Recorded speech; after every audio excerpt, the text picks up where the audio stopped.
What up, y'all? So, given yesterday's poll that I put on my story, you guys answered that you guys would like me to put more biblical prophecy stuff relating to the world along with history and where it's coming from. So, ask and you shall receive, that's what I'll do. Out of the 165 people that answered on the poll, we only got one no, so 95%. So, that's awesome. So, we're going to go ahead and do that. So, today, since it's my first one, I'm going to go ahead and start with Daniel and Matthew 24. Me personally, Daniel is, out of all the prophets, my favorite prophet. It's kind of hard to pick and choose like between who's a favorite and who's not, but me personally, Daniel speaks out to me the most. Reasons why is because Jesus personally and in front of his disciples mentions him and references him, and he specifically tells us, like for all ages and for all people, especially in the times that we're living in right now, he tells us to be aware and to go back and look at Daniel the prophet and see what he was talking about in relation to what we're going through right now. It's pretty hot out here. I'm in my backyard. It's too hot to be inside, so I prefer just doing the messaging through being outdoors, and I like being outside. So if I'm a little like sweaty or something, it's pretty hot out here. So forgive me for that. So we're gonna go ahead and start it off. So I'm gonna start off with Matthew, just for the reference that Jesus brings in reference to Daniel. So in Matthew 24, he talks about the signs of the times and the end of the age.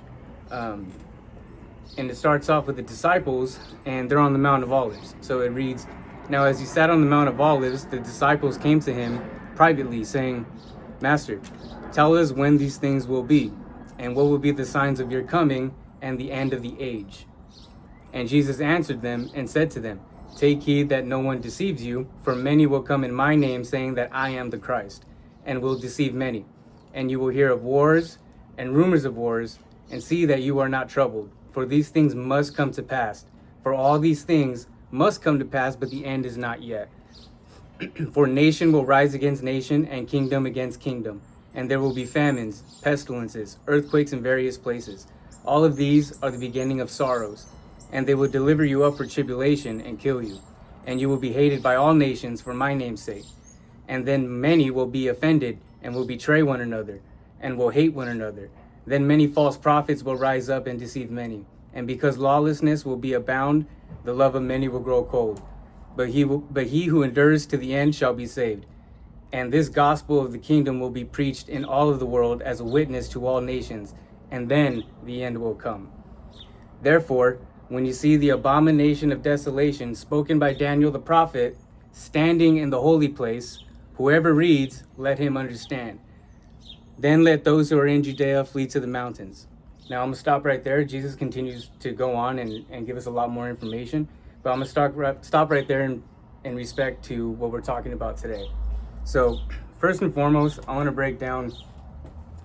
They said, "What will be the sign of your coming and the end of the age?" Mind you, it's not the end of literally everything, that life will cease to exist. The end of an age. So that means that the reign of the church that we've had since Jesus was crucified, this is the age that we've been living in, the age of the church. And given the signs that Jesus told us to be looking at, it seems like that age is coming to an end, so we can look forward to things that are coming. And when he references Daniel, he says, "Therefore, when you see the abomination of desolation spoken by Daniel the prophet that stands in the holy place, let he who has understanding and who reads understand." So real quick, I'm going to break that down. So Jesus tells us that nation will rise against nation and kingdom against kingdom. Wars and rumors of wars. So let's look at the word nation.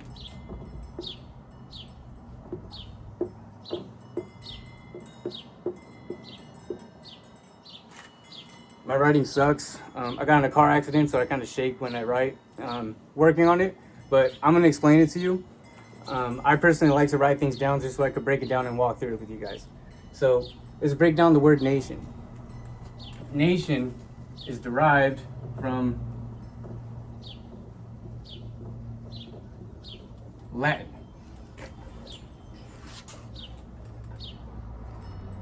So it's derived from the word of Latin, which is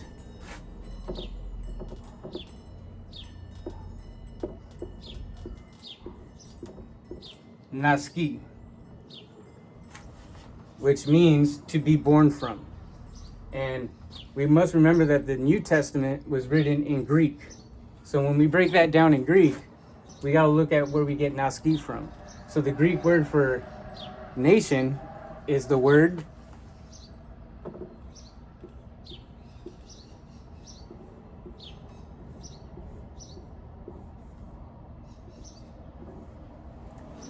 ethnos.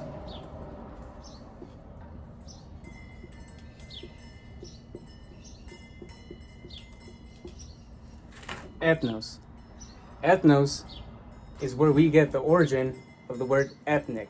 Ethnos literally means people of one particular area that are of a tribe, i.e., nation. So, which means that each nation and each ethnic group has their own country and their own practices and their own cultures, which we see all over the world today. So it's important to understand when Jesus is telling us nation will rise against nation, kingdom against kingdom, he's literally saying it's not only that, United States is going to go fight against Iran, or Israel's going to be fighting against Turkey or anything like that. It's definitely, but also he's telling us when you see ethnic group rising against ethnic group, civil unrest, almost like civil war. So there will be wars and rumors of wars, and see that you're not troubled, for these things must come to happen. So when you see the same race fighting against the same race, pay attention, for these things must come to pass and things are about to happen.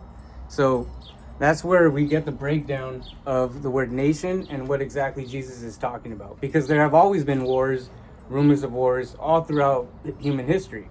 And people often ask me, what makes this time different than any other time in history, from World War I and World War II and other wars that have gone on? Well, he tells us to pay attention. When you see ethnic group go up against ethnic group, then pay attention, which we have not seen until now. We're starting to see that unfold. So it's very important that we really break down what Jesus is trying to tell us. So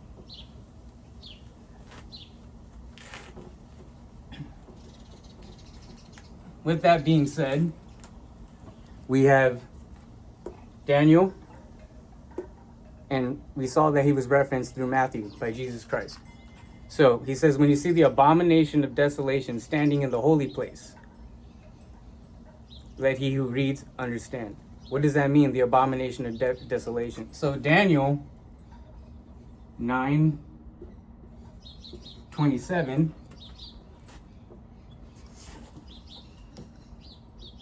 talks about a man who's going to come onto the world scene during a time of ethnic group against ethnic group, kingdom against kingdom, nation against nation. This man is going to make a covenant, a 7-year covenant. With who? With Israel and the rest of the world.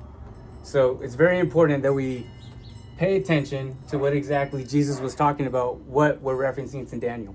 He says that there's going to be an abomination of desolation that will be standing in the holy place. So who is that abomination?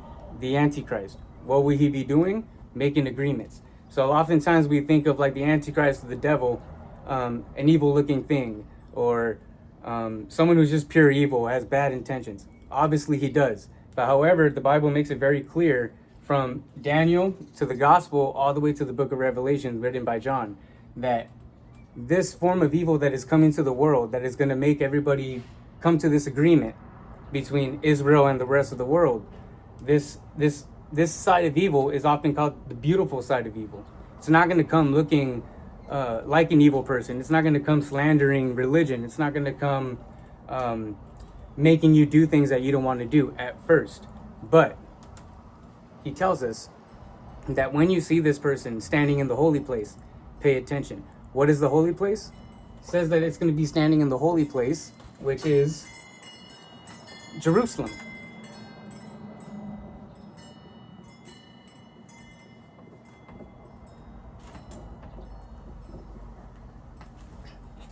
Jerusalem, throughout the entire Bible, we read that it is the apple of God's eye.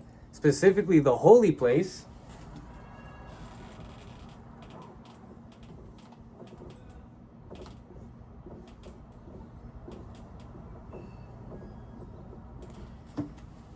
specifically the holy place. What is the holy place? So in Jerusalem, there is the Temple Mount. There is where the Jewish people had their temple. There has been two throughout history. The first one was built by King Solomon. The second one was built by King Herod. King Herod, but he made it a little bigger. It wasn't exactly as it was written in Ezekiel. But that temple was brought down. The second temple was brought down by the Roman Empire. The first one that was built up by Solomon was brought down by Babylon, which is where we're going to get with Daniel. And Jesus tells us that there's going to be a third temple of the Jewish temple that will be built. And when it be built, it's going to be built in that same spot where it's supposed to be, in Jerusalem. Currently, right now, there is the Islamic temple right there, which is the Dome of the Rock. That's what they call it right now.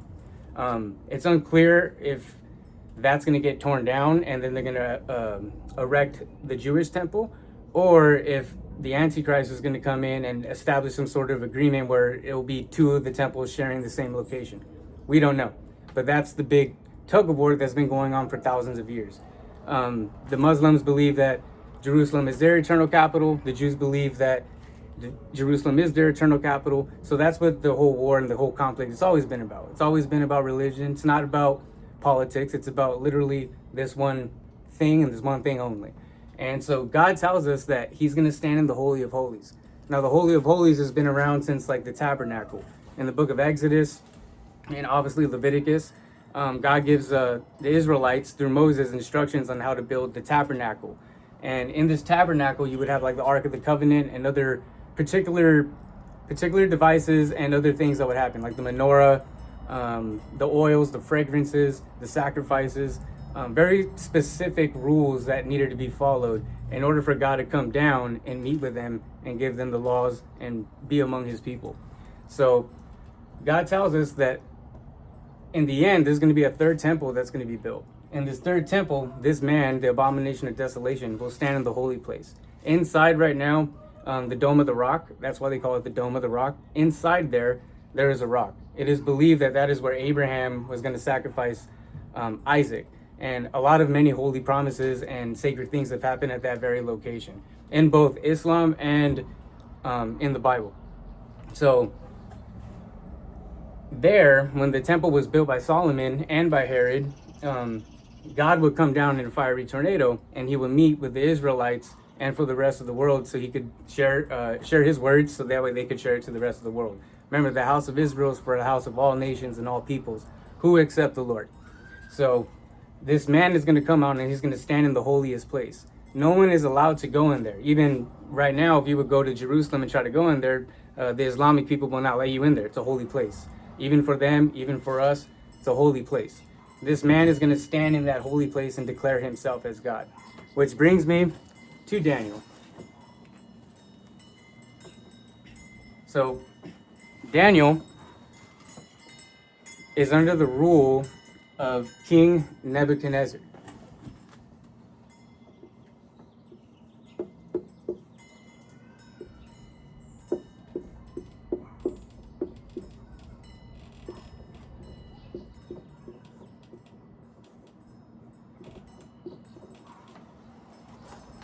I know it's a very long word, but King Nebuchadnezzar.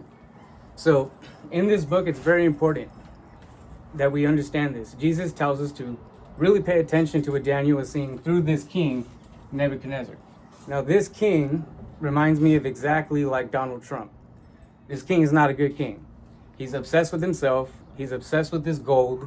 And everything he wants to be glorified. He wants people to give him credit for everything. And God chooses Daniel to be a prophet to his people of Israel inside the Babylonian captivity.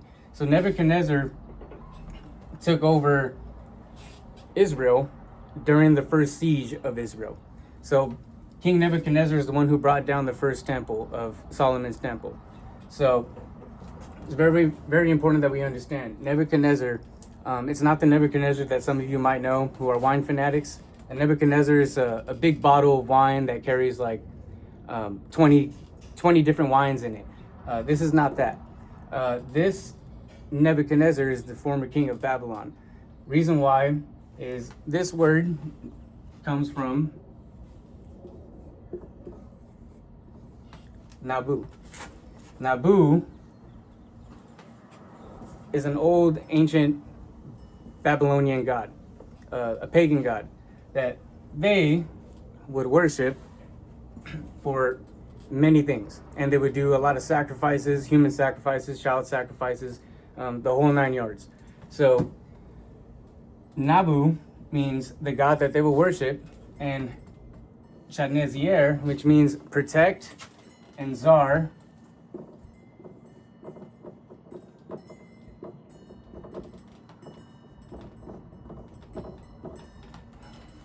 my son. So Nabu means to protect my son. Now it's kind of ironic because after his reign, his son takes over, Belshazzar. But pagan worship, now worshiping the real God of the world, the God of the universe. So that's Nebuchadnezzar. What's so significant about this is that Daniel comes in the picture, and Nebuchadnezzar spreads word that he has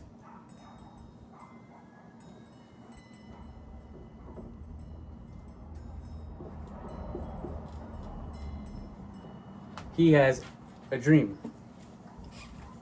What is special about this dream? Well, he caused a lot of people to come and try to interpret the dream. Sorcerers, all kinds of witchcraft people, and they try to interpret the dream, but they tell him, all right, we'll tell you what the dream means, but just tell us what the dream that you had. So he says, no, if you're really gifted, you need to tell me what the dream is without having me to tell you. So no one's able to tell him this dream. But people have told him about this guy named Daniel, who is a prophet for the God of Israel. So he says, bring him to me. So he brings him to him. And then sure enough, Daniel tells him the dream without having Nebuchadnezzar tell him the dream, which is amazing. So it's like if you have a dream and then someone comes up to you and tells you exactly what you dream of, that's exactly what happened between Daniel and Nebuchadnezzar. Mind you, just because God's using Nebuchadnezzar or people like Nebuchadnezzar doesn't mean that they're good. He's using them for his own purpose, and Nebuchadnezzar has a really hard lesson to learn at the end of the book of Daniel. So just want to make that clear. So just because prophecy and God uses certain people for certain things doesn't mean that it's good. Very important that we understand that. So in his dream, I'll leave that there. In his dream, he says that he saw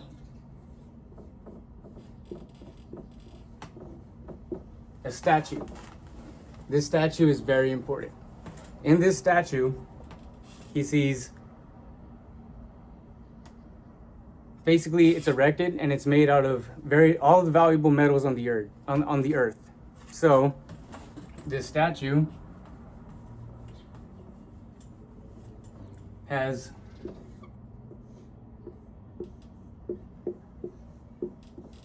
a head of gold, arms, breast, silver,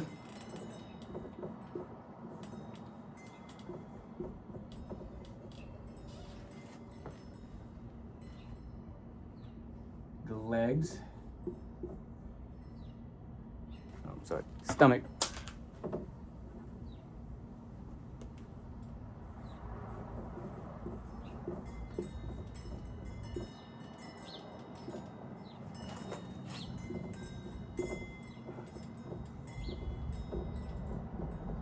of bronze,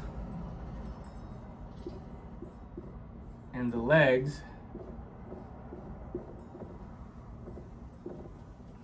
of iron, and the feet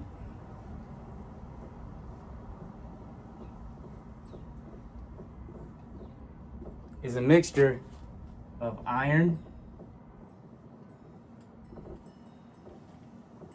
and clay.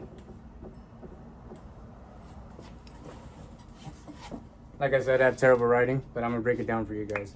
So also I'm gonna show you what the image that he saw, roughly it's been put together throughout time, what exactly Nebuchadnezzar saw, how this image looked. But as a head of gold, arms and breast of silver, stomach area is of bronze, the legs are of iron, and the feet are a mixture of iron and clay.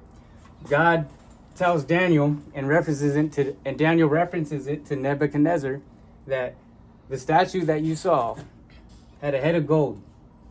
That head is your kingdom, Nebuchadnezzar. It is Babylon. The arms and the breast of silver and the rest of the kingdoms, he tells them, are the other kingdoms that are going to rule after you. Now, Nebuchadnezzar is so arrogant that he thinks, like, after me, no, my kingdom's going to reign forever. Absolutely not.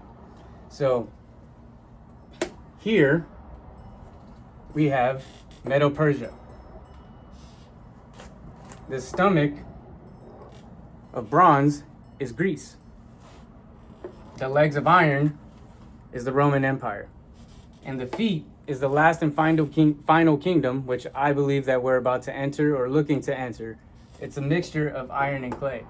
Now, God tells us that this statue that was made is a symbol for all the kingdoms that have basically deceived the nations throughout time. And here, Babylon was ruled by Nebuchadnezzar. After that, his son Belshazzar.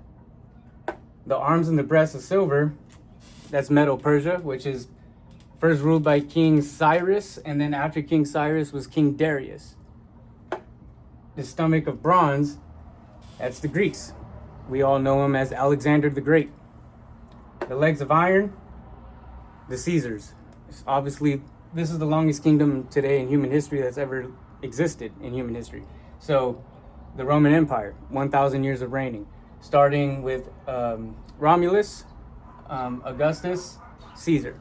And then obviously Julius Caesar turned it from a republic to more of an emperorship, a dictatorship. So here, this is the interesting part. Iron and clay. Now in that dream,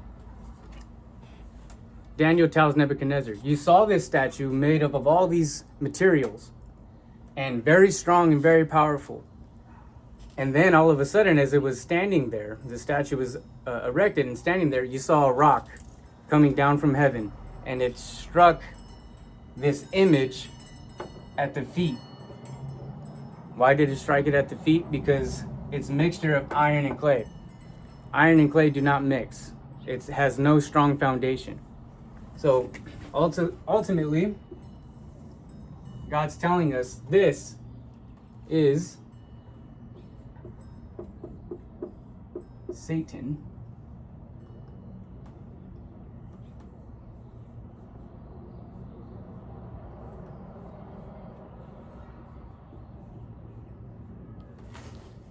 The Antichrist. So God's telling us that when this man comes on the world scene that makes the covenant between Israel and the rest of the world, this man is going to be the whole embodiment of all these kingdoms that have once existed throughout human history. And it's going to be the final kingdom. But this kingdom, it's going to be something that no one has ever seen before. But it will be somewhat like a mixture, somewhat like the Roman Empire, but has no strong foundation. It will look strong, it will look deceiving, it will look like it's beautiful and it's pretty, but it does not last. It's made with iron and clay. And so when God tells them that this rock comes from heaven, that is the return of Jesus Christ. Jesus told Peter, his name was Simon. He said, your name is Simon, you're no longer Simon. From now on, you're Peter. On this rock, which Peter means rock, on this rock, I will build my church. And it's amazing that Daniel tells him that the rock that is coming, referencing Jesus Christ, the return of Jesus Christ, the rock, the church, he's going to come down and he's going to strike it. And this whole kingdom will fall, allowing us to enter the new millennial kingdom with the reign of Jesus Christ, which is really beautiful and it's really amazing. So this is really, really amazing how we can see slowly this kind of kingdom is kind of coming about, because obviously we look at the state of the world today, and from Europe to the Middle East to South America to North America, it seems like all these governments are kind of frustrated and don't know how to run, which seems, especially with everything going on in the Middle East between Israel and Iran and other nations that are in the Bible, seems like we're getting ready for this iron and clay kingdom. Now, with all this being said, I'm not saying that that these are the only kingdoms that have existed throughout history. Absolutely not. No, we've had like the Ottoman Empire, the British Empire. We have all these empires, but even those empires are embodiments of each and one of these kingdoms that have existed throughout time. And God tells us the focal point, the body of all these kingdoms that have existed throughout history, small and great, are the embodiment of each and every single one of them. Whether it's from the Aztec tribes, from the Roman Empire, doesn't matter. Small or great, all of these kingdoms throughout the world have been influenced by these styles of these kingdoms. Whether it's from Babylon, the head of gold, the arms and the breast of silver, which is Medo-Persia, the stomach of bronze, which is the Greeks, and the Roman Empire, iron, the Iron Age. Obviously, the Romans were the ones introducing iron in their new weapons. A lot of people would use bronze and silver for their swords, and they weren't really as strong, obviously, as iron. Iron is the strongest metal. So it's a foreshadow that this kingdom is very strong, and this kingdom is going to be strong, but it's also going to have its weak point. It's not going to have a strong foundation to be supported under. And the takeaway from all of this, the takeaway is, well, why are we kind of going back to Rome? If this final kingdom's going to come, why go back to Rome? The reality is that Rome really never died.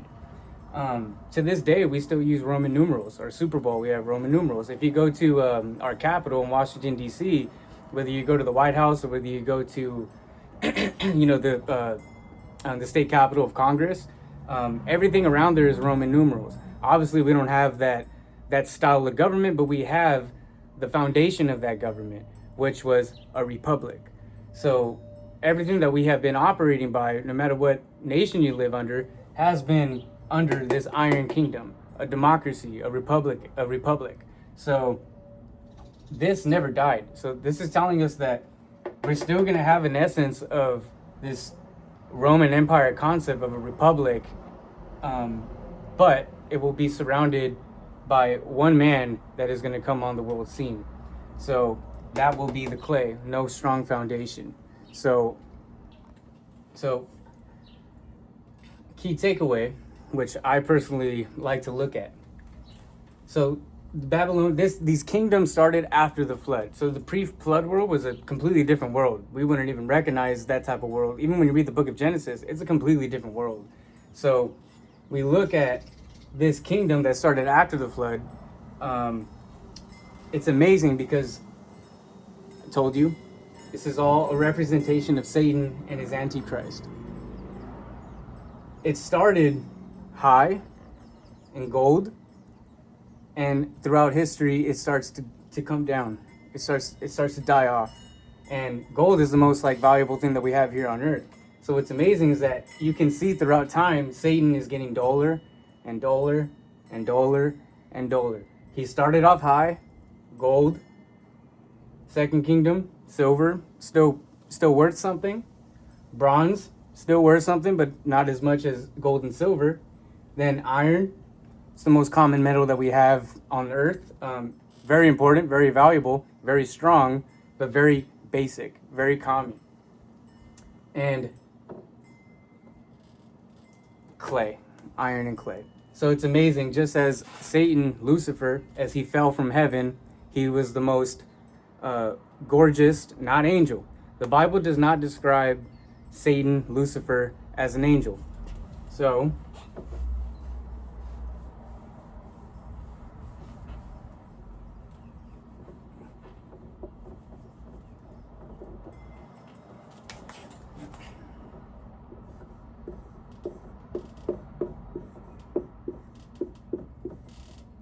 Lucifer means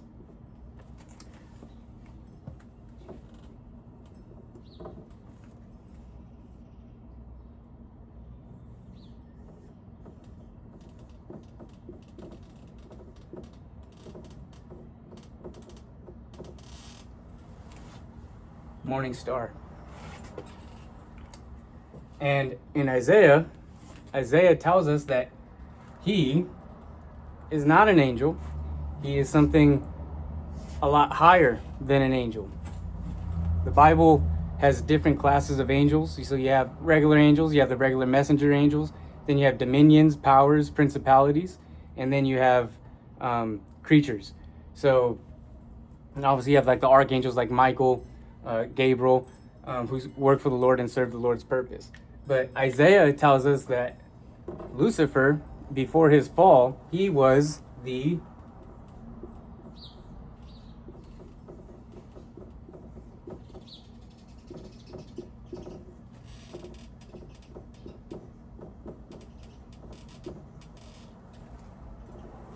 anointed cherub. So the only time we hear about the cherubim or the cherubs, it's not the cute little cuddly little creatures or little angels that you see with their little arrows and curly hair. No, that's more of a Western concept. I don't even know how that even came about, but that's not at all what the Bible talks about. A cherub, Ezekiel tells us when he has his encounter with God and his throne that there are 4 living creatures. So the cherub are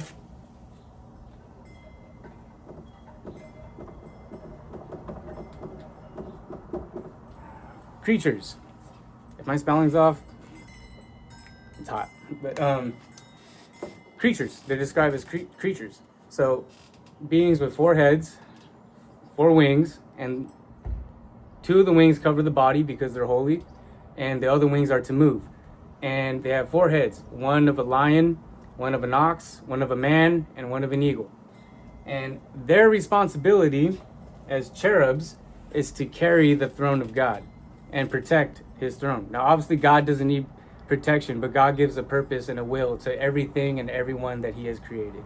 So their protection and duty is to carry the throne. However, when we look at Lucifer in the book of Isaiah, he is called the anointed cherub. So he's different from the other cherubs.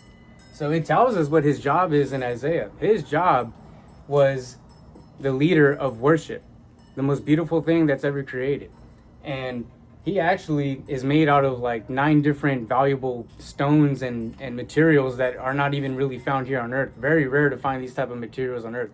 They're out there in the universe. Now, a lot of you know that I'm an astronomy guy, astronomy in college. These materials that the Bible describes what Lucifer is made out of are rare, valuable stones and elements that are super hard to find here on Earth. And you could only find those things out there in the stars. So he is the anointing cherub, and what he would do, he would lead worship. Everywhere he would go, the Bible tells us that music emutes out of him, and his beauty would leave all the angels of the universe in awe. So, with that being said, he is the anointed cherub, was the anointed cherub, but he fell to the very first sin. A lot of people think that the first sin that was committed was when Adam and Eve ate the apple. That's not true. That's our first sin. That's when us as men, we fell. But his first sin was pride. This was the very first sin that was ever committed throughout history of existence. Pride. He wanted to be God. As a matter of fact, in Isaiah, as he's describing what his duties were in heaven, he says, "O Lucifer, how you have fallen, son of the morning star, son of the morning, how you have said to yourself," I memorized a lot of scripture, so how you have said to yourself, "I will establish my congregations on the furthest side of the north." Once he does so, once I do so, I will personally ascend into heaven, and I will establish my throne above the stars of God, and I will be like God. End quote. That's what he said to himself in his heart and out to all the angels to deceive him. He took 1/3 of angels